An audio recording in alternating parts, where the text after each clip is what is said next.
Apreciados oyentes de Radio María, muy buenas noches. Nuevamente un saludo muy especial a las madres en este su mes y pues obviamente con la celebración de la Madre María. Entonces estar siempre celebrando, acompañando a las madres en este su mes, a las mujeres, a la familia, a todo ese entorno que está alrededor de ellas, para que no sea solo un día, sino sea algo que se está celebrando y se está construyendo en el día a día, en la cotidianeidad, y no solamente fechas que de pronto en algún momento dado se vuelven comerciales y hasta tristemente motivo de tantas discordias, de tantos datos que nos dan, de riñas, etcétera, que no debiera ser y que ojalá logremos que las familias puedan entrar en una convivencia sana que permita que la celebración y el recuerdo y la vinculación y el nombre y toda la significación de la madre pues se pueda dar de una manera bien constructiva. Gracias a Dios también por habernos permitido llegar a este programa. Nuevamente al Padre Germán Acosta por darnos este espacio para llevar estos mensajes en salud y a William Becerra por la generación técnica. Como estaba diciendo en este preámbulo, la idea de tener este mes de mayo como el mes de la madre, el mes de la mujer, el mes de María, y hoy en especial, puesto que está dedicado por la Organización Mundial de la Salud el 15 de mayo a resaltar, a rescatar y a fortalecer las familias en el Día de la Familia, logramos y tenemos la presencia en este momento de dos psicólogas muy dedicadas a todo este tema, que queremos en este espacio ir desarrollando algunas circunstancias que desafortunadamente son adversas para la buena marcha de la familia, para el buen desarrollo de los niños, para el buen crecimiento mismo de la pareja dentro de su vida conyugal y que nos preocupa y que queremos desde este espacio estar creando esos elementos para que todos crezcamos en esas sanas relaciones familiares. De tal manera que hoy contamos con la presencia muy grata y les doy las gracias a las dos profesionales psicólogas que nos acompañan en esta noche, a Alejandra del Valle Pérez. Ella es psicóloga clínica de la Universidad Javeriana, magíster en psicología clínica de la misma Universidad Javeriana y experta en procesos de restablecimiento de los derechos de los niños, niñas y adolescentes. Participa también y maneja todos los elementos y todos los eventos que suceden alrededor de los procesos de adopción y además también efectúa atención psicológica a la familia. Ella labora en la Fundación Pisingos, que sabemos que es una fundación que está dedicada a todos estos procesos de adopción. Contamos también con la psicóloga Sonia Leal. Ella es egresada de la Universidad Javeriana, especialista en resolución de conflictos de la misma universidad, terapeuta individual de pareja y de familia, y también pues que ella está muy vinculada a todos estos procesos de familia. Pues muy bien. A las doctoras muy buenas noches y entonces preguntarles por favor que desde este entorno y de este espacio de estar desarrollando hoy como un Día de la Familia, preguntarle a la psicóloga Sonia que nos cuente un poquitico porque realmente hablamos mucho de la familia, pero quisiéramos ver esa fortaleza, esa disposición y esa disponibilidad desde el entorno político, desde el entorno el privilegio, desde Constitución, desde las normas, que nos puede contar ella que ayude y privilegie y fortalezca a la familia como una institución importante para la sociedad. Bueno, buenas noches, doctor Gilberto. Muchísimas gracias por la invitación. Sí, efectivamente, pues creo que el contexto que tenemos que hacer es, pues básicamente, en primer lugar, respecto a lo que la Constitución, pues nuestra norma de normas establece frente a lo que es la familia y en donde contempla que la familia es la base fundamental de nuestra sociedad. En ese sentido, pues le damos a la familia un papel primordial en el establecimiento de todas las relaciones humanas y sociales y pues obviamente en la relación que hay entre lo que es la sociedad y la familia y los efectos que una y la otra tiene frente al desarrollo de cada una.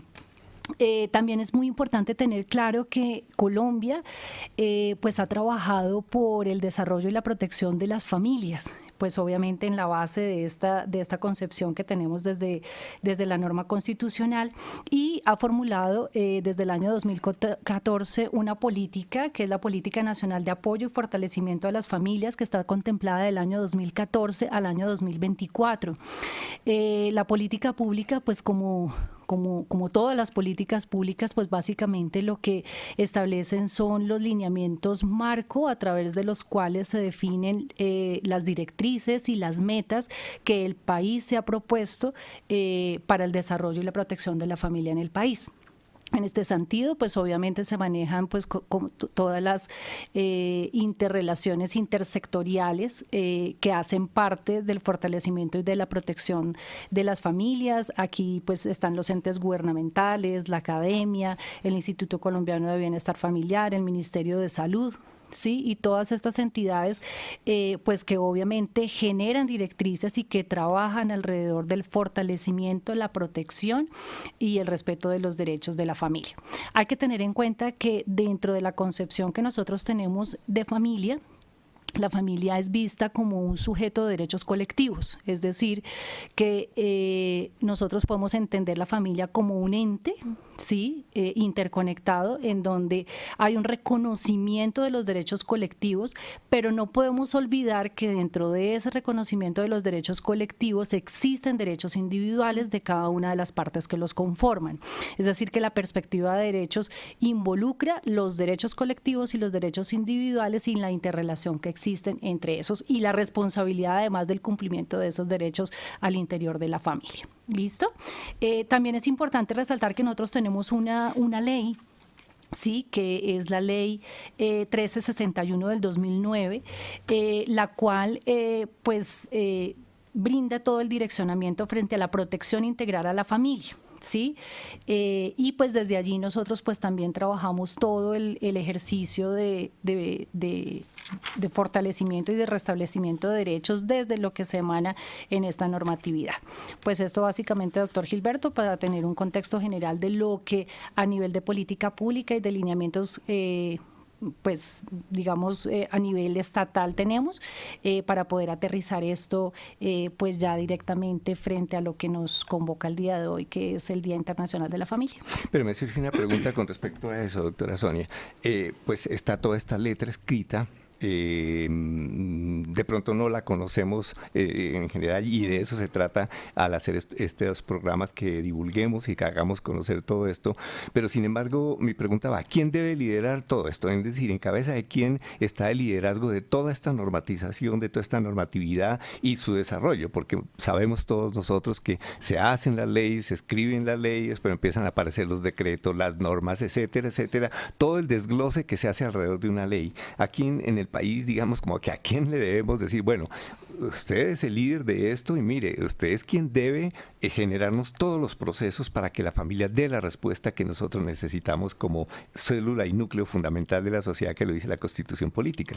Pues mira, la coordinación de todos los lineamientos de la política pública está pues digamos que en los hombros del Ministerio de Salud y de Protección Social, que es quien finalmente hace el ejercicio de coordinación. Hay que tener en cuenta que, o sea, el Ministerio de Salud tiene también una normatividad que es el Plan Nacional de Salud Pública, ¿sí? Pues que el doctor lo conoce mucho mejor que yo, pero dentro de este Plan Nacional de Salud Pública está la dimensión de convivencia, sí, salud mental, desde donde se trabaja también todo el tema de familia y de protección de la familia, ya que pues en este espacio de salud pública, la familia es considerado un determinante social en salud. ¿Sí? Entonces, cuando hablamos de determinantes sociales en salud, pues hablamos de todos aquellos aspectos estructurales, sí, que afectan directamente la salud integral de las personas. Entonces, en el campo de la salud mental, la familia tiene un papel fundamental y preponderante. Por tanto, pues también el Ministerio acoge estos lineamientos desde la salud pública y desde todo lo que es el Plan Nacional de Protección hacia la Familia, y desde allí se establecen pues obviamente como todos los procesos para poder pues emanar directrices hacia comisarías de familia, hacia ICBF, hacia las entidades privadas, porque no solamente la política incluye las entidades públicas, sino que la política incluye la academia. Sí, incluye la sociedad civil, pues porque todos finalmente hacemos parte de la responsabilidad frente a este tema. Porque sí, realmente ahorita, en este momento se está trabajando todos los procesos de salud centrados en la persona y la familia. Se dice, se debe centrar en la persona y la familia, y ese pues es una forma de pensamiento que quizás los que fuimos formados en nuestras escuelas de medicina fuimos más centrados en el individuo, en la persona enferma, y ahora hoy día sabemos que es mucho más y que la familia tiene que estar ahí, y pienso pues que sí, creo que hay que vincularlo más. Desde las academias, ¿cuál es su conocimiento, doctora Sonia, con respecto a esto? Las academias sí verdaderamente lo han tomado en serio en la formación de los profesionales de la salud, no solamente de psicología, de psiquiatría, sino de enfermeras, terapeutas, médicos, odontólogos, todos deben estar centrados en función de familia. Sí es seria la inclusión de las academias en estos procesos. ¿Qué conoce usted? Pues mira, definitivamente, pues en el campo de la formación en salud, pues sabemos que efectivamente pues el tema de recoger los ecosistemas y de poder trabajar desde la perspectiva de la salud todas las interrelaciones que hacen parte de lo que finalmente puede afectarnos a nosotros en el desarrollo de cualquier tipo de patología, sea física o sea psicológica, lo recoge, ¿sí? Y hace parte finalmente de la formación que nosotros tenemos como tal.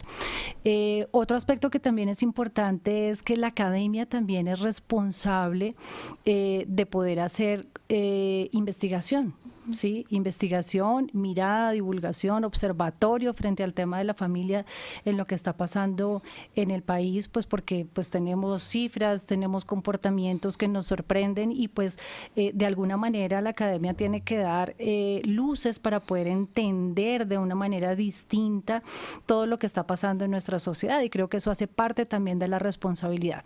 ¿Hasta dónde estamos respondiendo en ese sentido frente a procesos serios de investigación?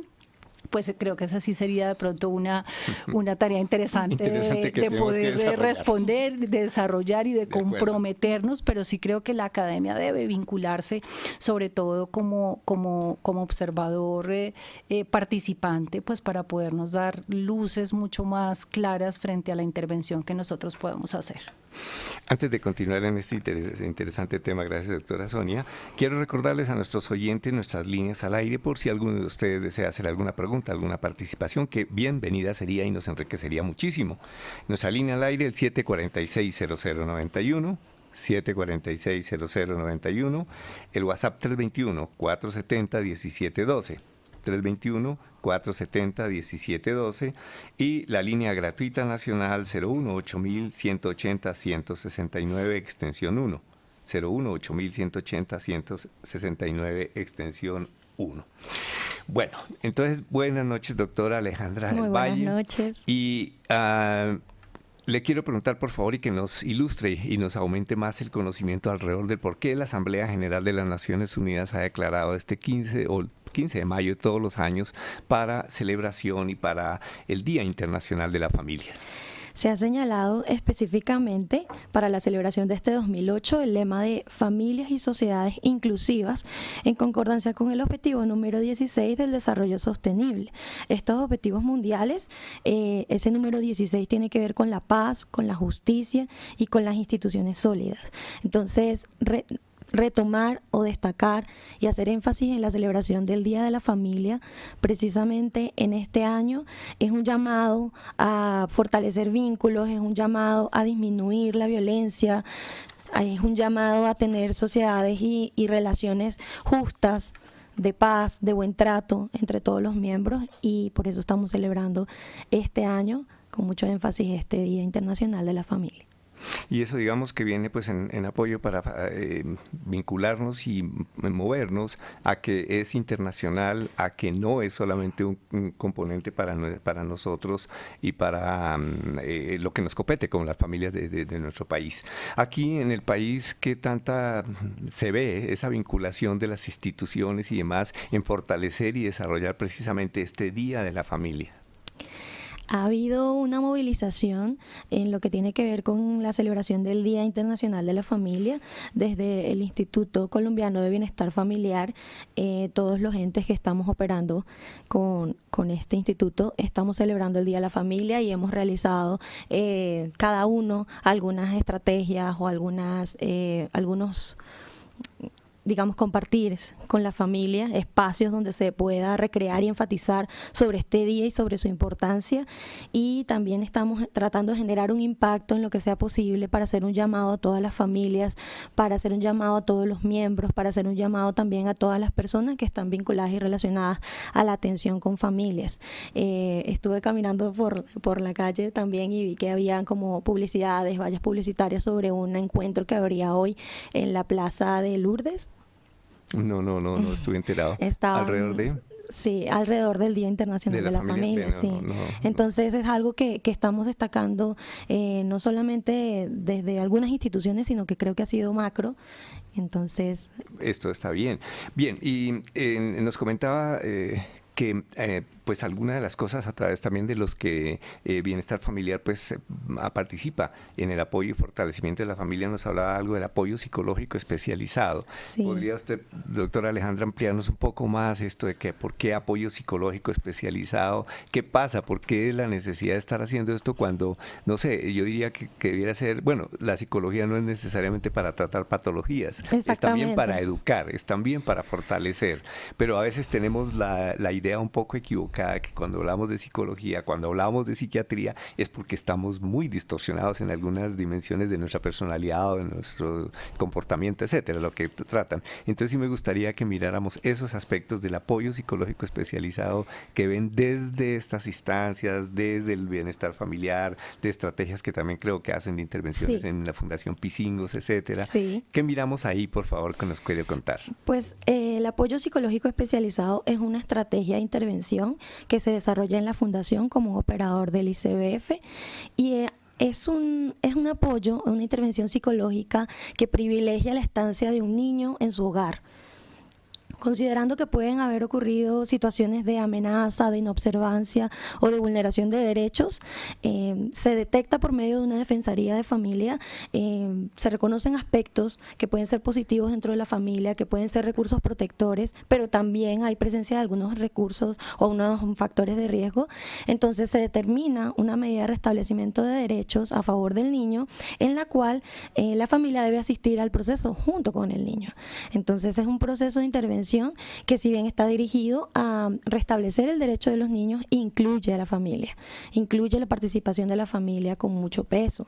Yo creo que es algo que de repente no es tan conocido para muchas personas, porque de repente los imaginarios que están asociados mucho con el ICBF son de medidas de restablecimiento donde el niño está ubicado en una institución o donde está en una familia sustituta, pero este proceso o esta intervención es una nueva modalidad de intervención, en donde la familia se acercan a la institución, se acercan a la Fundación Los Pisingos, realizamos intervenciones familiares, individuales, sociales, realizamos espacios como los que realizamos el día de hoy, en donde la familia pueda destacar momentos de compartir, de reflexión, talleres en los cuales se puedan profundizar en algunos aspectos, en algunos temas particulares que identifiquemos con respecto a la población en general que está asistiendo.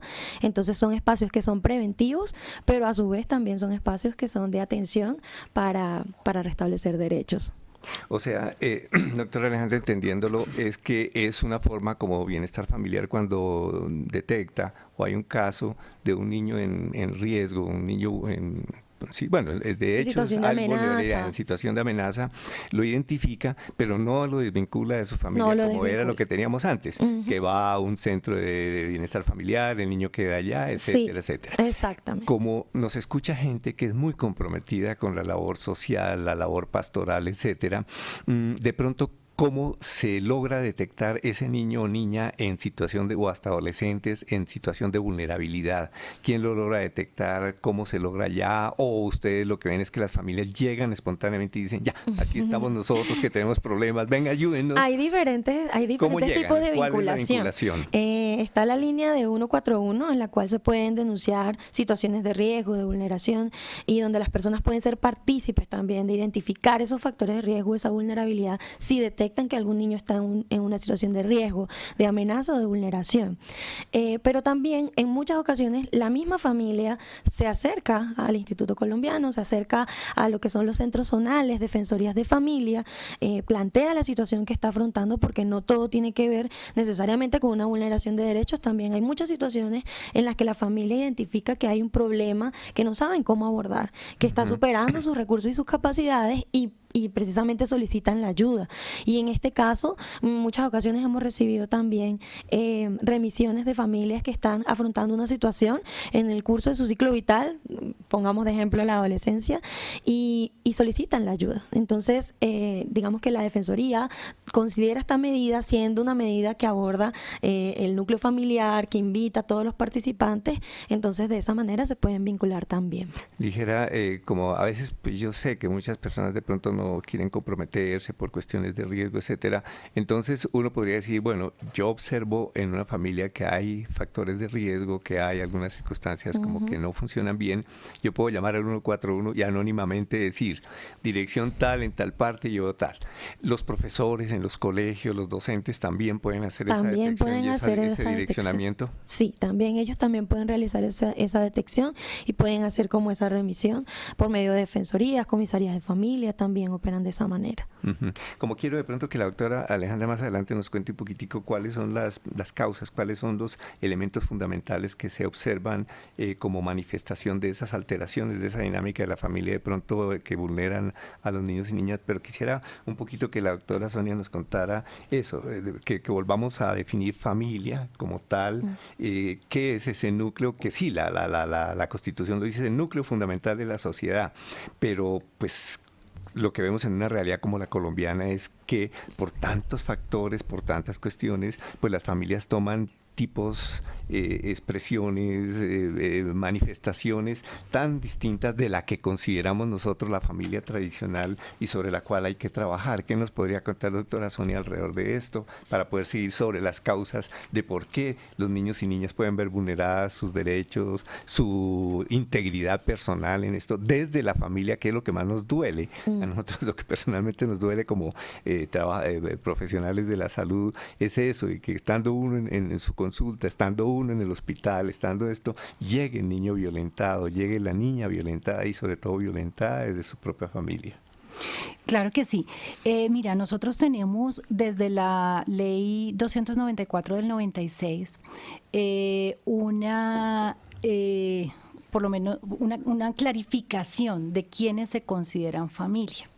¿Por qué es importante tener esto en cuenta? Porque cuando hablamos de violencia intrafamiliar, siempre nos van a preguntar quién fue el que efectuó el acto violento. Y para determinar si se clasifica como violencia intrafamiliar hay que establecer si esa persona que efectúa el acto violento hace parte de la familia o no. Entonces, desde la ley, por ejemplo, desde esta ley 294 nos dicen, miren, la familia la integran los cónyuges o los compañeros permanentes.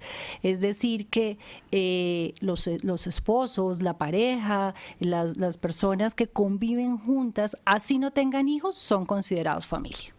¿Sí? Entonces ahí hay una forma de familia, una pareja que vive junta y que constituye un hogar. ¿Listo? El padre y la madre de familia, aunque no convivan en el mismo hogar. Entonces, yo ya puedo vivir solo con unos primos, por ejemplo, y mis papás viven en otro lugar, pero mis papás siguen haciendo parte de lo que se considera familia. Y si, por ejemplo, uno de mis padres me violenta, así no viva conmigo, es considerado violencia intrafamiliar. Así claro, no compartamos el mismo techo. ¿Listo? Eso es súper importante. El padre y la madre de familia, ok, los ascendientes o descendientes de los anteriores o hijos adoptivos, es decir, padre y madre de familia, los hijos o los papás de mis papás, es decir, mis abuelos, también son considerados parte del grupo familiar, y los hijos, así no sean hijos de nuestro matrimonio, si son hijos adoptivos. Entonces, también esos hijos adoptivos hacen parte de lo que se considera familia. Pero además nos dicen, todas las demás personas que de manera permanente se hallen integrados a la unidad doméstica. ¿sí? Nosotros tenemos una concepción antigua de familia que decía que familia es todo aquel que comparte la comida. Sí, o sea, la olla comunitaria, todos los que comparten la misma olla. Pues resulta que la ley nos dice todavía, si ustedes comen juntos, viven juntos y comparten el mismo techo, hacen parte de esa unidad familiar. Entonces, si nos dicen que todos los que están integrados en esa unidad doméstica, pues obviamente también harán parte de ese núcleo. ¿Por qué es importante hacer estas aclaraciones? Porque nosotros tenemos muy en nuestra estructura de pensamiento cuando hablamos de familia, que familia es papá, mamá e hijos, ¿sí? Y que no existe nada más.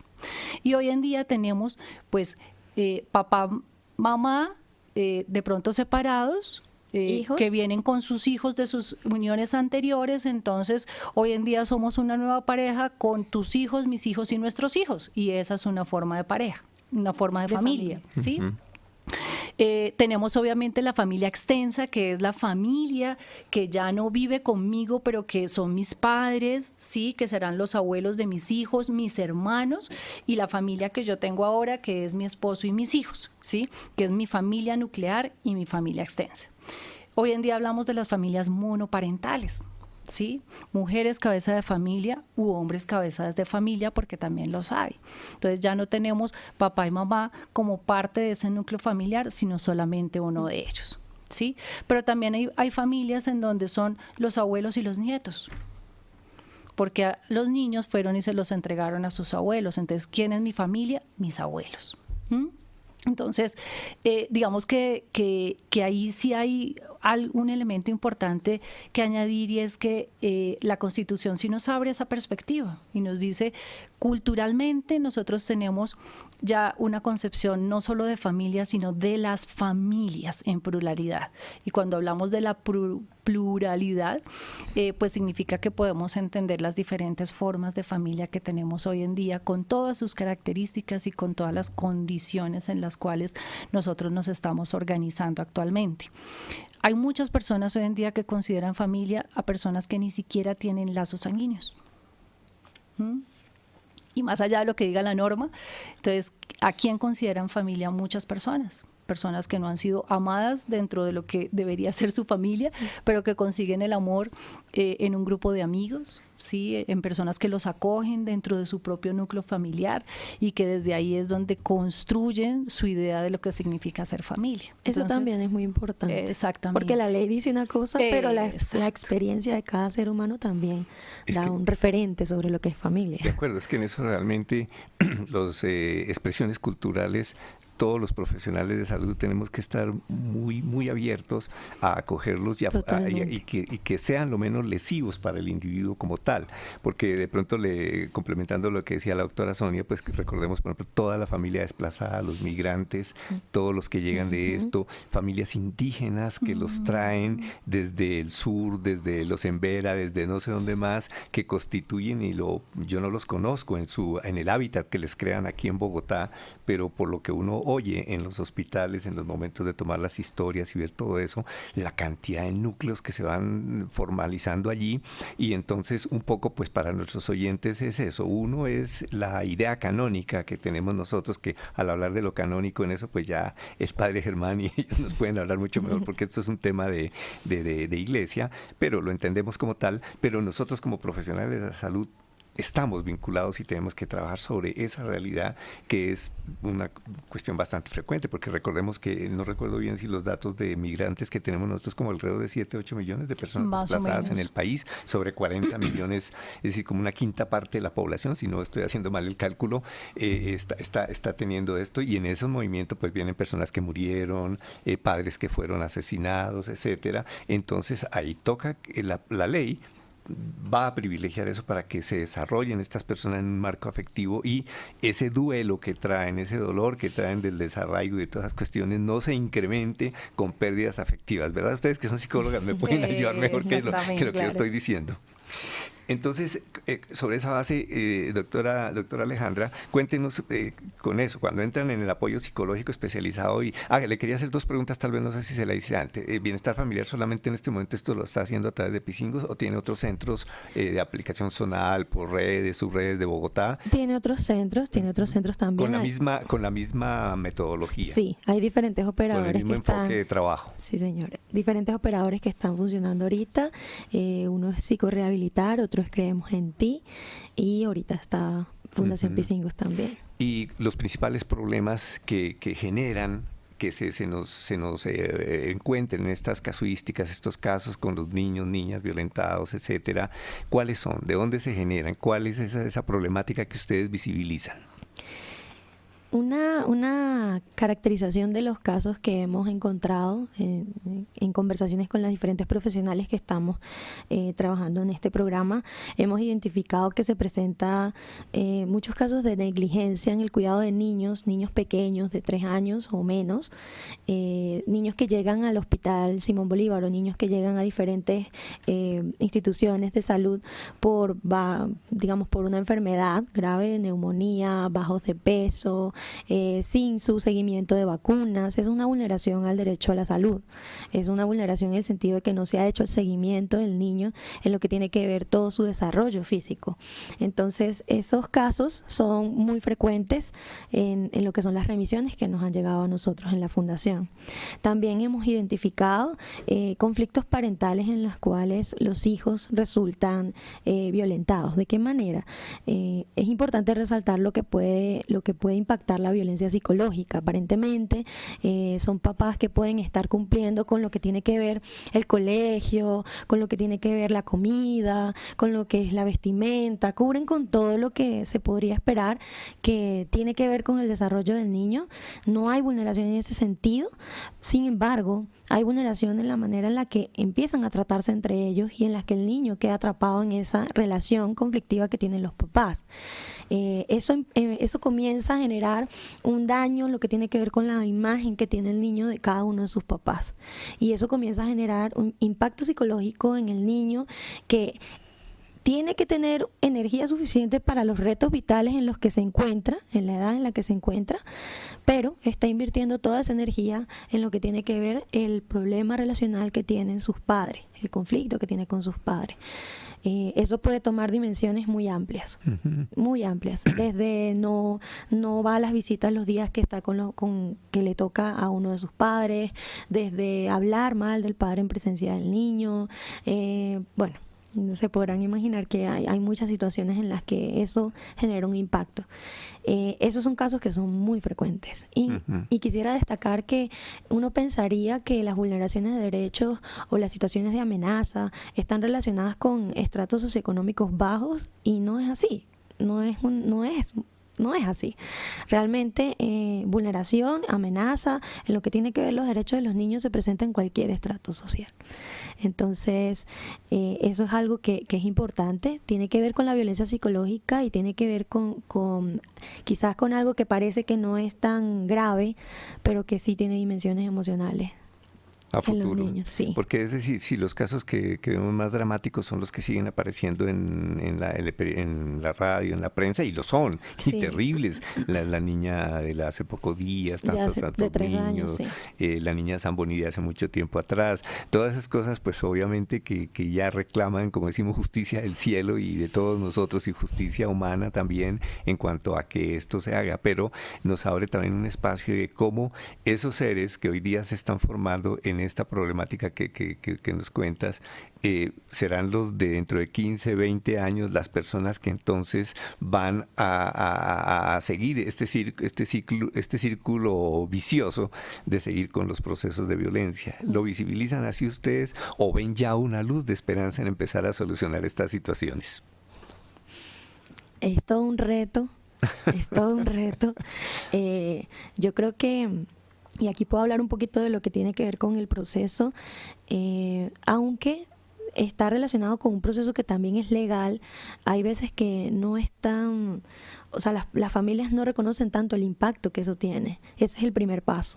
Ese es el primer paso. Hacerlo reconocer. Somos una familia en crisis, en problema. Exactamente. Porque son personas que pueden llegar, digamos, como con una comprensión de que el castigo, de que el golpe, desde que el maltrato físico es una manera como usual en lo que son las formas correctivas que ellos utilizan con sus hijos. Entonces, es como de repente pueden hacerse la pregunta, pero yo ¿qué hago aquí? No entiendo qué hago aquí. Y en lo que tiene que ver con violencia psicológica igual. Entonces se minimiza lo que es el efecto de la violencia psicológica. Entonces el primer momento con las familias es desde una postura muy reflexiva, desde una postura muy comprensiva, desde una postura también que incluya el hecho de que esa persona no se sienta solamente regañada o no se sienta, a pesar de que esté en una medida de restablecimiento de derechos, es que primero comprenda lo que es esa medida de restablecimiento de derechos, qué es lo que vamos a trabajar aquí y que se siente involucrada en lo que vamos a trabajar acá, por tu hijo, por ti también, ¿sí? Entonces, esa invitación en el primer momento de ser lograda tiene una perspectiva y tiene una proyección muy favorable de ser lograda en un principio, ¿sí? Hay familias que de repente se demoran en vincularse a los procesos, que no entienden la importancia de ese proceso, que realmente no logran ser vinculadas al programa. Pues eso también ocurre. Entonces es un reto grandísimo porque son familias que uno identifica con un conflicto y con unas situaciones que son graves, ¿sí? Que ponen en riesgo la situación del niño y pues por medio de esta manera que invita un poco más a la conciencia no va a ser la forma en la que se va a restablecer el derecho del niño, se toman otras medidas. Otro tipo de medidas. Y perdón, ¿y esas medidas incluyen algo lo penal o lo judicial, la judicialización? Tienen que ver con procesos penales también, pero sobre todo tienen que ver con rutas ya de emergencia que activa el bienestar familiar para ir a rescatar a los niños, para tomar medidas de institucionalización a los niños o dependiendo la edad que ellos tengan también vincularlos a una familia que sea acogedora del niño en ese momento mientras se toman medidas ya sea penales o ya sea también terapéuticas con la familia, ¿sí? Porque la doctora Sonia nos puede comentar alguna de las experiencias que ha tenido en ese sentido, usted misma que ha trabajado tanto con familias en proceso de divorcio, de separación, etcétera. ¿Cuál es también su experiencia en ese sentido para que todos nuestros oyentes se vayan enriqueciendo en todos estos elementos, en todas estas expresiones que podemos adivinar en niñas o niños en un momento dado que nos hagan pensar en esta temática? Sí, mira, yo quería pues primero como hacer una aclaración frente al tema de violencia en familia, porque a veces solamente lo centramos frente a los menores, ¿sí? Y obviamente tenemos ahí el mayor riesgo de vulnerabilidad, pero pues la violencia al interior de la familia se da también en otros escenarios, ¿sí? Por ejemplo, la violencia de género, ¿sí? Y en donde la violencia de género pues tiene cifras bastante altas y significativas en el país, en donde los feminicidios se han convertido en las muertes de las mujeres solamente por el hecho de ser mujeres y que casi que el 42% de esas muertes en el país corresponden a muertes propiciadas por sus propias parejas o por algún miembro de la familia. Pues esto nos tiene que también generar alertas, ¿no? Y generar cuestionamientos frente a la forma como nosotros nos estamos relacionando.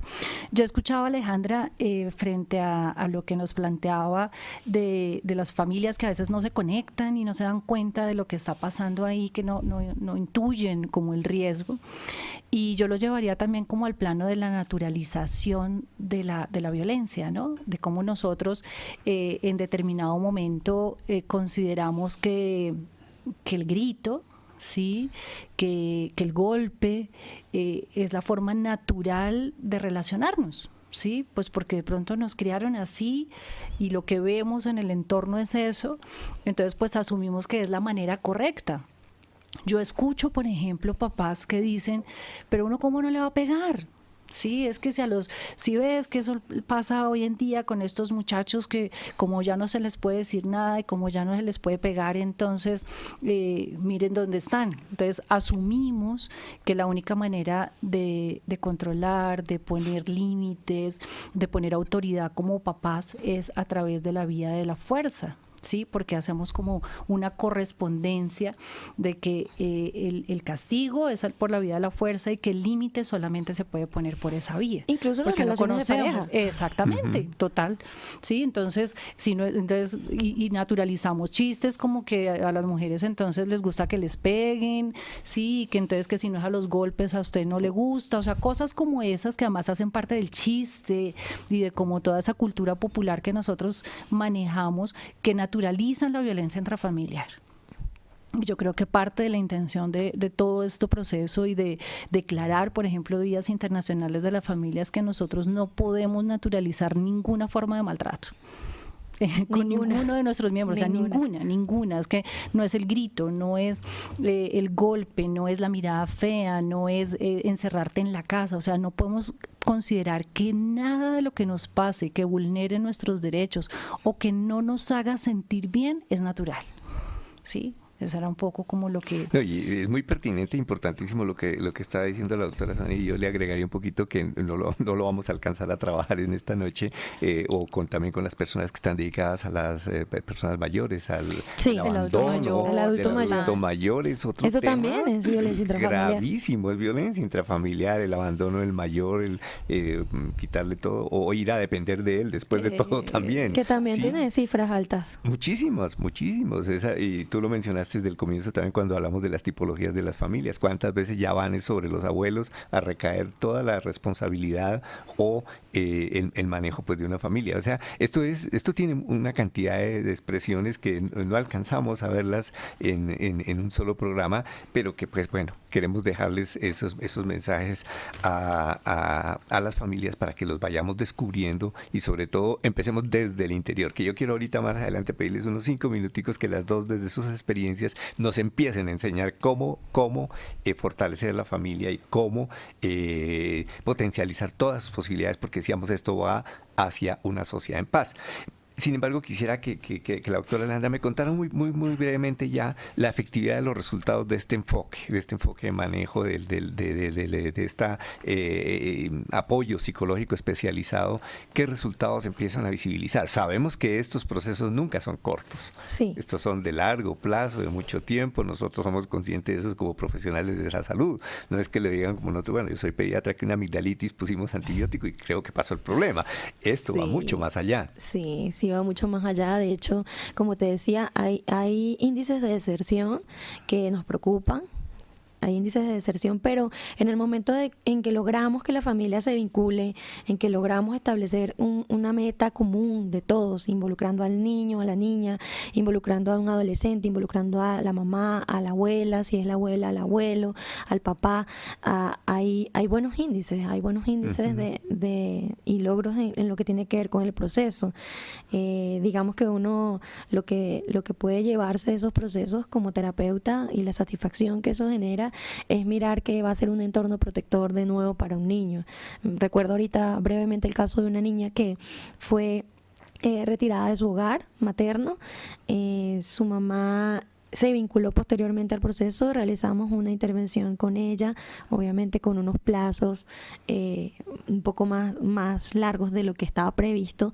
Sin embargo, fueron resultados muy satisfactorios. La niña retorna a su hogar, la mamá es garante de sus derechos, preparó todo lo que tuvo que ver con el retorno de la niña a su hogar, verla a ella también contenta, alegre, reconociéndola como una figura materna protectora.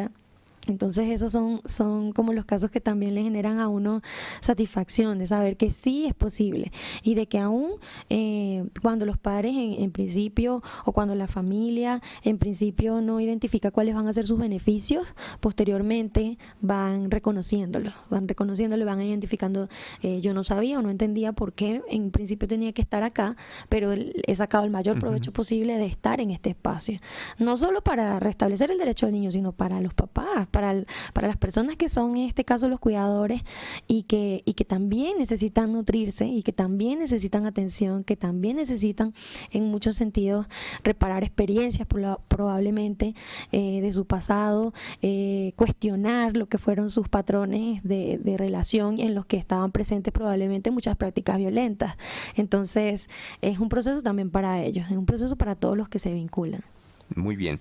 Como casi que pues en este tiempito hemos como presentado el mal en sus manifestaciones, entonces sabiendo que tenemos nosotros en nuestra audiencia comunidades, gente muy fuerte, gente muy decidida a trabajar por la sociedad, les quiero pedir el favor a las dos doctoras, a la doctora Sonia y a la doctora Alejandra, que en unos 2 minuticos, entonces ahora nos enseñen a fortalecer familia, por favor. Unos 2 minuticos y terminamos por hoy. Ok. Bueno, yo sí quiero hacer en primer lugar como la invitación a que pensemos en el significado real de lo que es la familia, ¿sí? Y como cuál es el objetivo fundamental. Y yo creo que ahí, y creo que lo habíamos dicho también en el programa anterior, yo sí hago énfasis en que la responsabilidad fundamental de la familia es enseñar a amar. O sea, si uno no aprende a amar al interior de la familia, no aprende en ningún lado. Excelente mensaje. ¿Y uno cómo enseña a amar? Amando. Sí, o sea, no tiene ninguna otra, eso no es una cosa compleja, eso no es chino avanzado, no, o sea, uno enseña a amar amando, y eso creo que debe ser sinónimo de buen trato, sinónimo de cuidado, de solidaridad, de preocupación, y no solo lo digo hacia los hijos, eso va en la pareja, en todos los que hacen parte de una familia, hasta las mascotas. Y a nivel personal, incluso personalmente, claro, yo me amo, me brindo amor, me consiento en amor y también tengo cómo dar amor a los demás. Exactamente, sí, yo creo que esa, para mí esa es como la clave. Y la doctora Alejandra, que nos puede ayudar. Bueno, que eso contempla muchos aspectos. Sí. Sin embargo, creo que en lo que tiene que ver una familia y en la conformación de la familia, podemos todo el tiempo nutrir las relaciones, podemos identificar y podemos reflexionar sobre si como estoy viviendo ahorita, como estamos relacionándonos ahorita, como esto está pasando, es como quiero que siga. Sí, es un momento reflexivo también, porque es el acto de detenerme y decir, me han enseñado que las cosas son así, siempre pensé que esto era así, pero realmente es así como debe ser, es así como yo me lo planteo. Es el momento de un adulto o incluso de un niño, porque hay niños muy cuestionadores. Es el momento en el que un adolescente también puede decir esto, así no es que quiero que sean las cosas. Y las familias tienen una inteligencia, así como los seres humanos, las familias tienen una sabiduría interna y buscan maneras de salir adelante y de solucionar situaciones. Entonces, esa sabiduría puede también explotarse, esa sabiduría puede explorarse y podemos también apoyar en los momentos en que una familia de repente no encuentre la luz interna, ¿sí? No encuentre la luz interna, y nosotros como profesionales, no solamente profesionales, porque este ejercicio lo puede hacer cualquiera, podemos también acercarnos de manera muy protectora y de dar luz en esos momentos y en esos espacios para que esta familia en su propia sabiduría comience a reflexionar sobre cuáles serían los mejores momentos o cuáles serían las mejores formas y prácticas de relación, ¿sí? Entonces creo que esa es. Es decir, ahí tenemos luz, tenemos esperanza, según este mensaje que nos dan nuestras dos psicólogas, la doctora Sonia y la doctora Alejandra. Muchísimas gracias. Y las dos han dejado ese mensaje que pues obviamente está en el texto del Evangelio, de que ¿cuál es el primer mandamiento? Es amar a Dios sobre todas las cosas, al prójimo como a ti mismo. La doctora Alejandra lo decía, si me tengo que mirar hacia mí mismo, y eso es algo que tenemos que hacer vigencia todos nosotros en todas las relaciones y empezar como a descubrir las cosas y tener también un poco la decisión de decirlo, de pronto denunciarlo en un momento dado. Pues bueno, hay cosas que son muy propias de la intimidad de la familia, pero cuando uno lo logra ver, pues Yo pienso que no hay que guardar silencio porque es complicidad, ¿no es cierto? Sí. Pues muy bien, muchísimas gracias a nuestros oyentes por habernos permitido llegar esta noche hasta sus hogares. Un resto de mes de mayo muy feliz, muy dedicado a las madres. Ojalá todos nuestros problemas de violencia, todas estas cosas como con una varita mágica pudiéramos cambiarlo y decir, estamos en una sociedad cada vez más hermosa, podemos vivir todos bien, podemos salir a la calle sin miedo, los niños pueden salir. Nosotros cuando estábamos pequeños éramos dueños de la calle y nunca pensábamos en nada de esas cosas.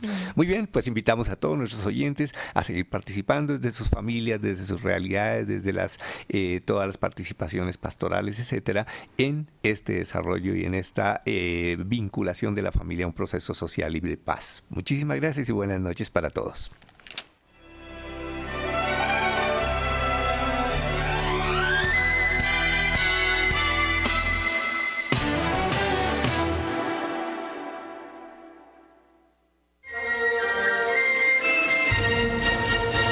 En la internet